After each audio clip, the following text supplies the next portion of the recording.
வணக்கம். அரசியல் VIP channel செய்திகள் வாசிப்பது போட்டோ காந்தி. புரட்சித் தலைவர், மக்கள் திலகம், புரட்சித் தலைவி அம்மா ஆகியோரின் அருளாசியுடன் புரட்சித் தமிழர், முன்னாள் முதல்வர், எதிர்க்கட்சித் தலைவர் டாக்டர் எடப்பாடியார் அவர்களின் மேலான ஆலோசனைக்கிணங்க தென் சென்னை தெற்கு மேற்கு மாவட்டம் சைதை கிழக்கு பகுதி 169வது மேற்கு வட்டத்தில் புரட்சித் தலைவர் பொன்மனச் செம்மல், மக்கள் திலகம் எம்ஜிஆர் அவர்களின் 108வது பிறந்தநாள் விழா பொதுக்கூட்டம் மற்றும் நலத்திட்ட உதவிகள் வழங்கும் நிகழ்ச்சி. சைதை பகுதி அம்மா பேரவை இணை செயலாளர் வி. விஜயன் தலைமையில் தென் சென்னை தெற்கு மேற்கு மாவட்ட கழக செயலாளரும் முன்னாள் விருகம்பாக்கம் சட்டமன்ற உறுப்பினருமான இளைஞர்களின் வழிகாட்டி, விருகை மண்ணின் மைந்தன், மக்கள் தொண்டன், Virugai V. N. Ravi BA ex-MLA, Saidai கிழக்கு பகுதி கழக செயலாளர் சைதை SM ஷேக் அலி முன்னிலையில் கழக அமைப்புச் செயலாளர், முன்னாள் அமைச்சர் செம்மலை அவர்களும் திரைப்பட நடன இயக்குனர் செல்வி காயத்ரி ரகுராம் ஆகியோர் சிறப்புரையாற்றி 1000 பொதுமக்களுக்கு நலத்திட்ட உதவிகள் வழங்கினார்கள். நிகழ்ச்சியில் பகுதி கழக செயலாளர்கள் சைதை கிழக்கு பகுதி செயலாளர் SM ஷேக் அலி, சைதை மேற்கு பகுதி கழக செயலாளர் சைதை M சுகுமார், விருகை தெற்கு பகுதி கழக செயலாளர் AM காமராஜ், விருகை வடக்கு பகுதி கழக செயலாளர் CK முருகன், அம்மா பேரவை மாவட்ட செயலாளர் KR கதிர்முருகன் MC, வட்டக்கழக செயலாளர்கள் M வசந்தகுமார், போர் M Ravi, Kotturpuram R Seetharaman, Kotturpuram S Murthy, Guindy Ganapathi, SL Kanniyappan, Vazhathoppu D Prabhakaran, R Kumar, garden R Kalaiselvi, K Chandra, A Malathi, S Indira, வரவேற்புரை சைதை NS மோகன், கோ Swaminathan, V Suresh, A Palani, N மச்சரேகை, R Jayaprada, பூங்கா B Parthiban, K Jeganathan, KS MGR Raj, A சோமசங்கரன், L Kirupananda Jothi, SM Saravanan, A shake Abdullah, CM Swami, PTC S Selvam, AR Iniyan, P Senthil Vel, Y Harikrishnan, M Kandan, L Lakshmi, MK மயிலன், V Chitra, Govindaraj, R Chandrasekhar, S Indira, S Ansari, R Charanraj, R Poongothai, R Vaidehi, மகளிரணி நிர்வாகிகள் R Poongothai, M Amudha, A Chitra, K பிரசன்னதாஸ், A Kasthuri, R Sasikala, J Chandra, G Bhuvaneswari, நிகழ்ச்சி உறுதுணை market S Suresh, A Vasanth, A Jagadeesan, நிகழ்ச்சி ஒருங்கிணைப்பு பாசறை S Pramod, Aavin N Mahesh, சாலை S Arun Prakash, நன்றி உரை M கந்தன், நிகழ்ச்சி ஏற்பாடு சைதை கிழக்கு பகுதி கழக செயலாளர் சைதை SM ஷேக் அலி, 169வது மேற்கு வட்ட கழக செயலாளர் M வசந்தகுமார். நிகழ்ச்சி ஒளிப்பதிவு அரசியல் விஐபி சேனல் போட்டோ காந்தி. நன்றி. மரியாதைக்குரிய தமிழக மக்களே, சைதாப்பேட்டை சேர்ந்த அன்பு சகோதர சகோதரிகளே, தாய்மார்களே, பெரியோர்களே,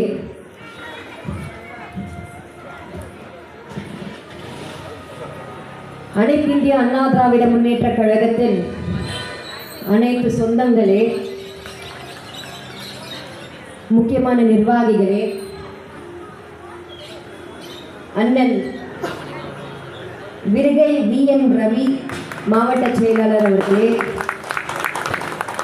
M சுகுமார் அவர்களே, AM காமராஜ் அவர்களே, CK முருகன் அவர்களே, M வசந்த்குமார் அவர்களே, அவர் சிலோனில் பிறந்து இங்கே தமிழ்நாட்டுக்கு ரொம்ப கஷ்டப்பட்ட ஒரு குடும்பம் அப்படின்ட்டு நான் சொல்லுவேன். படிப்படியாக மேலே வந்தார். ஒரு சினிமா துறைக்கு வர்றது ஒரு சாதாரண விஷயம் கிடையாது. சினிமா துறைக்கு வரணும்னா உங்களுக்கு அப்படி கஷ்டப்பட வேண்டும். நீங்கள் ஒரு கேமராக்கு முன்னாடி நிற்கணும்னா ஒரு கஷ்டம் இருக்கும். இதில் ஒரு சின்ன ஒரு ஃப்ளாஷ்பேக் உங்களுக்கு எல்லாருக்கும் நான் சொல்கிறேன். புரட்சி தலைவர் எம்ஜிஆர் அவர்கள் என் குடும்பத்துக்கு ரொம்ப நெருக்கமான ஒரு நபர்.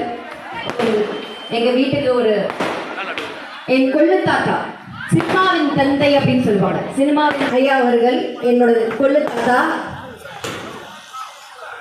புரட்சி தலைவர் எம்ஜிஆர் அவர்களுக்கு ஒரு அவர் ஊக்கம் வைக்க ஒரு அவருக்கு பின்னாடி ஒரு சப்போர்ட்டாக எப்போ ரகுராம் அவர்களையும் எனக்கு முன்னாள் ரத்ன சுருக்குமார் பேசி வந்திருக்கின்ற மாவட்ட கழக பொருளாளர் சைதை NS மோகன் அவர்களும் மாவட்ட கழக அவைத்தலைவர் TR கோ சாமியார் அவர்களும் அம்மா பேரவை மாவட்ட செயலர் KR கதிர்முருகன் அவர்களும் அம்மா பேரவை மாநில துணை செயலர் V சுரேஷ் அவர்களும் மாணவரணி துணை செயலாளர் A பழனி அவர்களும் மாவட்ட இணைச் செயலாளர் மச்சரை அவர்களும் மாவட்ட துணை செயலாளர் R ஜெயபிரதா அவர்களும் பொதுக்குழு உறுப்பினர் பூங்கா D பார்த்திபன் அவர்களும் பொதுக்குழு K ஜெகநாத் அவர்களும் அணிச் செயலாளர் முடியாது.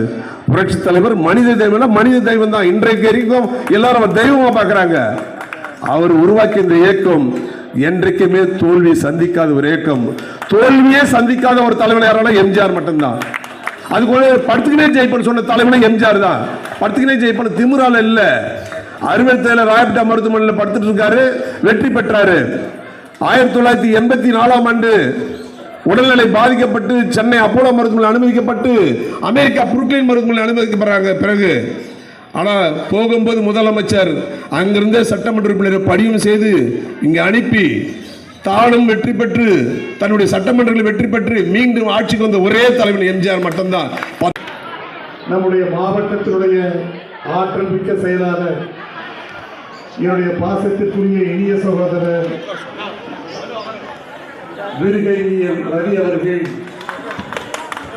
இந்த கூட்டத்தை மிகச் சிறப்பாக ஏற்பாடு செய்து பகுதி கழக நிர்வாகிகள் உறுதுணையோடு நம்முடைய மாவட்ட கழக நிர்வாகிகளுடைய நடவாக்கியவர் நம்முடைய மாண்பு எடப்பாடியார் அவர்கள் என்பதை தயவு செய்து எண்ணி பார்க்க வேண்டும். அது மட்டுமல்ல, குடிமராமத்து திட்டத்தை கொண்டு வந்தார். இப்படி பல திட்டங்களை கொண்டு வந்து செயல்படுத்தினார். அதனால்தான் ஆண்டவன் மக்களை காப்பதைப் போல நம்முடைய இயக்கத்திலே இருந்த இந்த நாட்டை ஆண்டவர்கள் இந்த நாட்டு மக்களை காப்பாற்றினார்கள் என்பதை இந்த நேரத்திலே நான் சொல்லியாக வேண்டும். மற்ற மகிழ்ச்சி அடைகிறேன். அதுவும் பெண்கள் இங்கே ஆர்வத்தோடு வந்திருக்கிறீர்கள். இந்த நாட்டினுடைய எதிர்காலம் பெண்கள் கையில் தான் இருக்கிறது, இளைஞர்கள் கையில் தான் இருக்கிறது.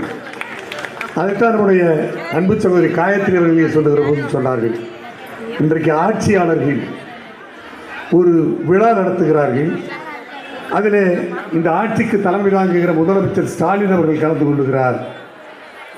அந்த நிகழ்ச்சிக்கு போகிற சகோதரிகளுடைய கருப்பு துப்பட்டாவை கலற்ற சொல்லுகிறவர்கள் எப்படிப்பட்ட ஆட்சியாளர்கள் என்பதை இங்கே அற்புதமாக இந்த கருத்தை எடுத்து சொன்னார். ஸ்டாலின் கூட்டத்திற்கு போனார். நீங்கள் எல்லாம் போக மாட்டீர்கள் எனக்கு தெரியும். உங்கள் பகுதியில் யாராவது பெண்கள் அந்த கூட்டத்திற்கு எதையாவது நமக்கு கொடுப்பார்கள் என்று அவர்கள் போனால் அவர்கள் சொல்லுங்கள், தயவுசெய்து அந்த கூட்டத்திற்கு போகாதீர்கள். முந்தைய கூட்டத்திலே கருப்பு துப்பட்டாவை கலட்டியதைப் போல தலையிலே இருக்கிற கருப்பு முடியும் மொட்டை வலித்து விடுவார்கள், மொட்டையடித்து விடுவார்கள் என்று சொல்லி திமுகவுக்கு ஆதரவு கொடுக்கிற அந்த தாய்மார்களை கொஞ்சம் மனம் திரும்ப சொல்லுங்கள். நேற்றுக்கு கூட நான் ஒரு பத்திரிகையை பார்த்தேன். பொங்கல் விழாவிலே தமிழறிஞர்களுக்கு விருது கொடுக்கிறார்கள். முதலமைச்சர் ஸ்டாலின் அவர்கள் கொடுக்கிறார். இது 1 சவரன் 2 லட்சம், மீது 2 பேருக்கு 5 லட்சம் சவரன். ஆனால் இந்த ஆண்டு கொடுக்கிற அவங்க அப்பா பெயர் கலைஞர் கருணாநிதியுடைய பெயரில் இருக்கிற விருதுக்கு எவ்வளவு தெரியுமா? 10 லட்சம். எனவே இந்த விருது வழங்குவதிலேயே எப்படி அவர்கள் பாகுபடுத்தி பார்க்க என்பதற்கு இது ஒரு உதாரணம். அரசுக்கு வருமானம் இல்லை, ஆனால் வருமானம் இல்லாத நிலையிலும் மக்களுக்கு எந்த குறையும் வைக்கவில்லை. அவருடைய ஆட்சி காலத்திலே வரியை ஏற்றவில்லை, கட்டண உயர்வை ஏற்றவில்லை, சட்டம் ஒழுங்கு சிறப்பாக இருந்தது, போதைப்பொருள் நடமாட்டமில்லை, பெண்கள் பாதுகாப்பாக இருந்தார்கள். இன்றைக்கு கூட அண்ணா நகர் அண்ணா பல்கலைக்கழக பாலியல் வன்கொடுமை பற்றி இங்கே சகோதரியும் சொன்னார்கள், மற்றவர்களும் இங்கே எடுத்து சொன்னார்கள். இதையெல்லாம் திசை திருப்பதற்குத்தான் இன்றைக்கு மக்கள் யார் அந்த சார் என்று கேட்கிறார்களே, அதை மக்கள் மனதிலிருந்து மறைப்பதற்காகத்தான் இன்றைக்கு ஆளுங்கட்சியினர் தந்திரமாக என்ன செய்கிறார் என்று சொன்னால், கவர்னர் அதிகாரத்தை, ஆளுநர் அதிகாரத்தை தவறாக பயன்படுத்துகிறார் என்று அவரை இப்பொழுது கையில் எடுத்துக்கொண்டார்கள். நான் கேட்கிறேன், இன்றைக்கு ஆளுநர் மீது இவ்வளவு வன்மத்தை கொட்டுகிற நீங்கள், மக்கள் கோபப்படுகிற அரசாக இன்றைக்கு இந்த அரசாங்கம் மக்களை வாட்டி வதைத்துக் கொண்டிருக்கிறது. ஆனால் இவ்வளவையும் அவர்கள் என்ன செய்கிறார் என்று சொன்னால், நெருப்பின் மீது பஞ்சை போட்டு மூடுவதைப் போல இவருடைய தவறை மறைக்க பார்க்கிறார்கள். இவ்வளவு தவறுகளை வைத்துவிட்டு முதலமைச்சர் அங்கே தென் மாவட்டத்திற்கு சென்று சொல்கிறார், மக்கள் சந்தோஷமாக இருக்கிறார்களாம். ஒரு அரசை பாராட்ட வேண்டும் என்று சொன்னால் யார் பாராட்டுவது? இவரே பாராட்டிக் கொள்வதா? மக்கள் பாராட்ட வேண்டும். ஆனால் மக்கள் மிக மகிழ்ச்சியாக இருக்கிறார்கள். திராவிட மாடல் ஆட்சியின் மீது மக்களுக்கு அபரிமிதமான நம்பிக்கை என்று சொல்லி இவரை தன்னைத்தானே புகழ்ந்து கொண்டிருக்கிறார். இவ்வளவு மறைப்பதற்கு இவ்வளவு தந்திரம் செய்கிறார். நான் ஒன்றை நிறைவாக சொல்லி என்னுடைய பேச்சை நிறைவு செய்யலாம் என்று இருக்கிறது. காரணம், தாய்மார்களை நான் அதிகமாக காக்க வைக்க விரும்பவில்லை.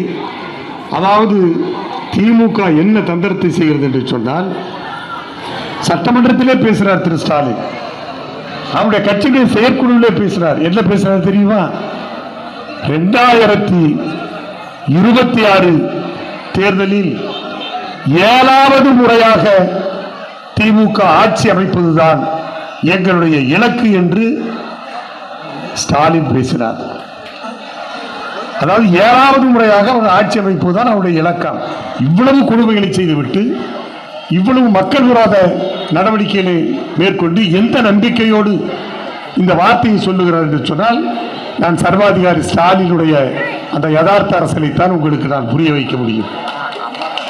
ஆக அந்த அளவுக்கு நம்பிக்கை இருக்கிறது என்று சொன்னால், அதாவது 7வது முறையாக நீங்கள் ஒரு கணக்கை போட்டுக் கொள்ளுங்கள். மேடையிலே இருக்கிற நம்முடைய கழக நிர்வாகிகள்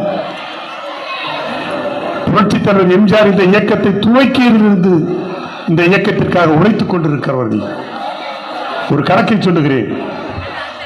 7வது முறையாக நாங்கள் ஆட்சி அமைப்போம் என்று வீராப்பு பேசுகிறார்களே, அனைத்து இந்திய அண்ணா திராவிட முன்னேற்ற கழகத்தால் 7 முறை தோற்கடிக்கப்பட்ட கட்சி தான் திமுக. எழுதி வைத்துக் கொள்ளுங்கள். 1977 நான் நின்ற முதல் தேர்தல், 1980, 1984, அடுத்து 2001, 2011, 2016. ஆக 7 முறை திமுக 2016, 11, 16, 2016 வரை 7 முறை. 7 முறை அண்ணா திமுகவால் தோற்கடிக்கப்பட்ட கட்சிதான் திமுக. இதை ஸ்டாலினும் புரிந்து கொள்ள வேண்டும், திமுக நிர்வாகிகளும் புரிந்து கொள்ள வேண்டும். நான் இன்றைக்கு சொல்லுகிறேன், எழுதி வைத்துக் கொள்ளுங்கள். 7 முறை நாம் அவர்களை தோற்கடித்திருக்கிறோம்.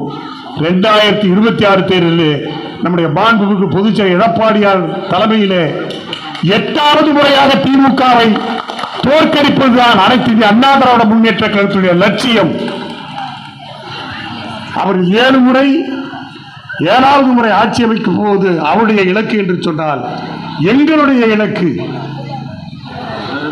அண்ணா திமுகவின் லட்சியம் என்னவென்று சொன்னால், திமுகவை 8வது முறையாக 2026 தேர்தலில் தோற்கடிப்பதுதான் எங்களுடைய லட்சியம் என்பதை எம்ஜிஆர் பிறந்த நாள் விழாவிலே, அது 108வது பிறந்த நாள் விழாவிலே எம்ஜிஆர் அவர்கள் எதிலும் தோல்வி கண்டதில்லை.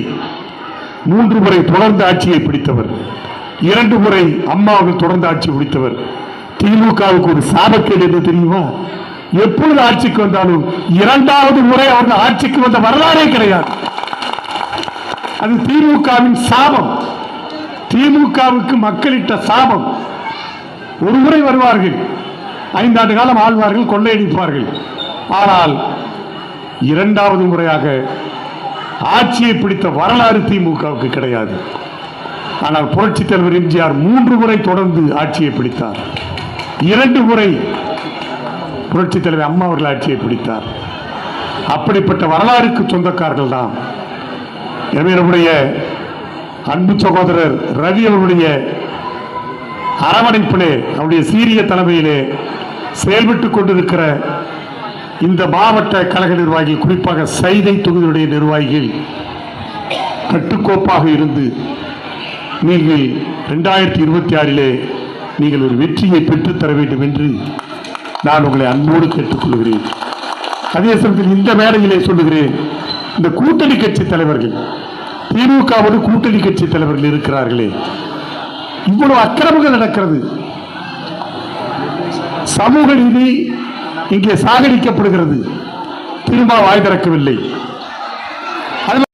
புரட்சி தலைவர் அம்மா அவர்கள் என்னுடைய திறமையை, என்னுடைய அனுபவத்தை நன்றாக பயன்படுத்திக் கொண்டார்கள். இன்றைக்கு நம்முடைய எடப்பாடி அவர்கள் இன்றைய நல்ல முறையிலே பயன்படுத்திக் கொள்கிறார்கள். நம்முடைய ஒரே லட்சியம் மீண்டும் அனைத்து இந்திய அண்ணா திராவிட முன்னேற்ற கழகத்தினுடைய ஆட்சி அமைய வேண்டும். 2026 நம்முடைய மாண்பு எடப்பாடி அவர்கள் முதலமைச்சராக ஆக்க வேண்டும்.